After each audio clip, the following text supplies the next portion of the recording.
जय श्री कृष्णा। राधे राधे दोस्तों, आप लोगों का स्वागत है आपके अपने चैनल द मयंक वाइस चालर। तो आज हम बात करेंगे फुलेरा दूज के बारे में। सारी जिंदगी के कांटे समाप्त हो जाते हैं। फुलेरा दूज कहते हैं भगवान शंकर शिव के मस्तक पर पिंडी पर शिवलिंग पर धतूरा पहली बार चढ़ाया गया तो वो फुलेरा दूज का दिन था। इसलिए शिव महापुराण की कथा कहती है जिस दिन कोई मुहूर्त नहीं हो, कोई काम नहीं हो, उस दिन केवल फुलेरा दूज के दिन आप किसी भी दुकान का, व्यापार का, व्यवसाय का, जन्म का, आदि का कोई भी मुहूर्त कर लो, वो कभी ठप नहीं हो सकता। वो बढ़कर ही चलेगा। सारी जिंदगी के कांटे निकल जाते हैं, सारी जिंदगी के कांटे समाप्त हो जाते हैं। फुलेरा दूज कहते हैं दुनिया में सब दिन का दान, सब दिन का पुण्य समाप्त हो सकता है, पर फुलेरा दूज का दान, पुण्य, सत्कर्म, भजन, कीर्तन, नाम स्मरण समाप्त नहीं होता। चक्कर आ जाते हो, अचानक गिर जाते हो, हापी भरने लगती हो, थोड़ा सा चलने पर शवास फूल जाती हो, ज्यादा चढ़ने पर, उनके लिए विशेष है कि धतूरे की जड़ को, तुरे का जो फल होता है उसकी जड़ महाराज निकाल कर धोकर उसको घिसकर शंकर भगवान पर उसका लेपन कर दीजिए। थोड़ी सी जड़ शिवजी पर चढ़ा दीजिए। फुलरा दूज के दिन उस जड़ को पानी चढ़ाकर वापस लेकर आ जाइए। जो मिर्गी का मरीज होता है, जिसको दमे की शिकायत होती है, शवास की होती है, चलने में हाड़ी भरा जाती हो, फुलेरा दूज के दिन दोपहर के समय पर उसको वो जड़ केवल 3 या 4 बार सुग सुग सुगंध में सुंगा दी जाती है तो मिर्गी की बीमारी समाप्त हो जाती है। और जिसको दमा शवास फूलता है उसको भी आराम लग जाता है। फुलेरा दूज के दिन उसके लिए नित्य आनंद का सुख दे जाती है। और भी ध्यान दे, जिसको बहुत भारी बीमारी हो, डॉक्टर कह रहे हैं कि ऑपरेशन की जरूरत है, ऑपरेशन कराना पड़ेगा, गांठ हो गई है, ये हो गया है, वो हो गया है, निवेदन है एक धतूरा फुलेरा दूज के दिन भगवान शंकर के शिवलिंग पर समर्पित करें और 5 बेलपत्र नंदीश्वर भगवान पर अर्थात भगवान नंदी पर समर्पित करें। जीवन में कितनी बड़ी भी बीमारी होगी वह आगे नहीं बढ़ सकती, ऑपरेशन की जरूरत नहीं पड़ सकती। वो केवल फुलेरा दूज करो, केवल फुलेरा दूज कर, उसके सिवाय नहीं। और वो 15 मार्च को है, मौका मिला है आनंद से। धतूरा होता है संगीत, विशेलाइज संगीत को लगा जब कोई साथ नहीं दे रहा, पार्वती जी को लगा जब कहीं से सुख का अनुभव नहीं हो रहा, आनंद का अनुभव नहीं हो रहा, पार्वती जी ले गई धतूरा। पार्वती मैया ले उस बेलपत्र को शिव को और प्रयास करना। अगर दुख है तो एक धतूरा समर्पित कर कर, एक लोटा पानी अवश्य समर्पित कर। उनके लिए कहूँगा जिनको शरीर में दाद हो जाती है, खाज हो जाती है या खुजली हो का क्रम हो जाता है, उनके लिए भी महाराज धतूरे का पानी, धतूरा एक लोटे में डाल दो, पानी रख दो, उसमें उसके अंदर थोड़ा सा चंदन डालकर वो पानी शिव जी को समर्पित कर दो।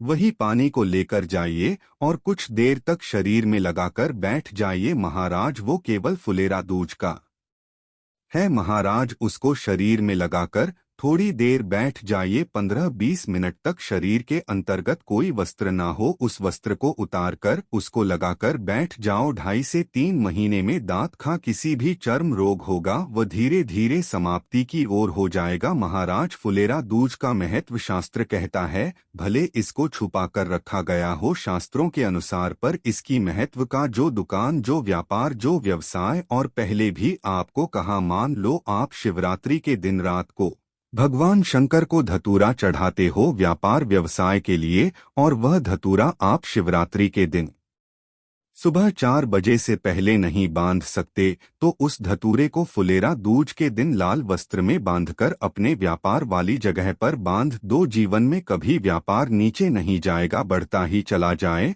और उनके लिए भी निवेदन करूंगा जिनके यहाँ कर्जा बहुत है, बहुत कर्जा है, चूक नहीं रहा, पैसा आ ही नहीं रहा, व्यापार चले तो कर्जा चुके, उनके लिए भी निवेदन करूंगा एक धतूरा बेल पत्री के पेड़ के नीचे शिवलिंग का निर्माण कर कर फुलेरा दूज के दिन उस धतूरे को अपनी कामना कर कर हल्दी में भिगोकर उसको भगवान शंकर को समर्पित कर दीजिए। अपनी कामना कर कर उसी हल्दी की एक बिंदी अपने साथ में रुमाल में लगाकर अपने व्यापार व्यवसाय की जगह पर लेकर जाए। कर्जा धीरे धीरे धीरे धीरे जब चुके, जब लक्ष्मी आएगी तो लक्ष्मी की वृद्धि भी वो करता महाराज। यह फुलेरा दू के उपाय माँ जग जननी जगदम्बा अम्बा स्वयं भगवान शंकर को मौन होकर देखकर लाप होती है। नन से रबता शिव को हुआ क्या, शंकर को क्या हुआ, यो गर्दनी को हुआ। संगीत क्या मैं तो बैठी थी गंगा किनारे, मैं तो बैठी थी गंगा संगीत किनारे, ऐसा धक्का दिया ओ भोलेनाथ दिल तुझको दिया, ओ बोले भगवान शिव ओगढ़ जानी त्राकालदर्शी कैलाशी अविनाशी। इस चित्त वृत्ति के मन की बात को धारण करने संगीत वह जिन लड़का लड़की का विवाह नहीं हो रहा है महाराज, विवाह के लिए बहुत परेशान हो गए, उनके लिए भी 5 बेलपत्र, 1 धतूरा, 5 शमी पत्र अशोक सुंदरी वाले स्थान पर, चाहे मंगल हो चाहे राहु हो चाहे केतु हो, सारे ग्रह भले अनुकूल है नहीं है प्रतिकूल है नहीं है, वह अपने अनुसार उसको लेकर समी पत्र बेलपत्र और धतूरा हाथ की हथेली में रखकर, जिसका मंगल विवाह नहीं हो रहा बहुत कष्टप्रद है, हाथ में रखकर अशोक सुंदरी सुसुंदरी का स्थान सबको मालूम है ना, भगवान शंकर की जलाधारी पर शिवलिंग, पार्वती जी का हस्त कमल जहां से चरण जल नीचे जाता है, राइट भाग गणेश जी का स्थान, लेफ्ट भाग कार्तिकेय का स्थान, जलाशय में से जलाधारी में से जो जल नीचे गिरता है बूंद बूंद वो शंकर भगवान की 5 लड़कियां, जया विसरा सामरी वारी 2 तली और देव शंकर जी की 1 लड़की और अशोक सुंदरी छठे नंबर की, उसका स्थान। इन पानी जो जाता है उसके बीच में जो मोटी सी लाइन होती है, उस मोटी सी लाइन पर जो स्थान है वो अशोक सुंदरी का स्थान है। किसका स्थान है? अशोक सुंदरी शंकर भगवान का संपूर्ण परिवार, जलाधारी माता पार वती जी का हस्त कमल चरण राइट में, गणेश जी लेफ्ट में, कार्तिक जी बीच में, अशोक सुंदरी और ऊपर से जो एक एक बंद पानी गिरा रहा है वो है शकर भगवान की 5 लड़कियां, जया विषहर सामरी बारी 2 तली और देव शिव की 5, तो जिनका विवाह नहीं हो रहा अशोक सुंदरी वाली जगह पर हाथ में लेकर वो धतूरे के साथ शमी पत्र बेलपत्र समर्पित करे और बाबा से निवेदन करें, बाबा आपकी कामना पूर्ण खुलेरा। अशोक सुंदरी पर जो धतूरा चढ़ता है, वैसे तो अशोक सुंदरी पर धतूरा बहुत कम चढ़ता है, केवल 1 लेरा दूध का दिन ही ऐसा होता है जिस दिन अशोक सुंदरी वाली जगह पर धतूरा चढ़ता है। बस दोस्तों आज के वीडियो में इतना ही, मिलते हैं अगले नए वीडियो के साथ, तब तक के लिए धन्यवाद।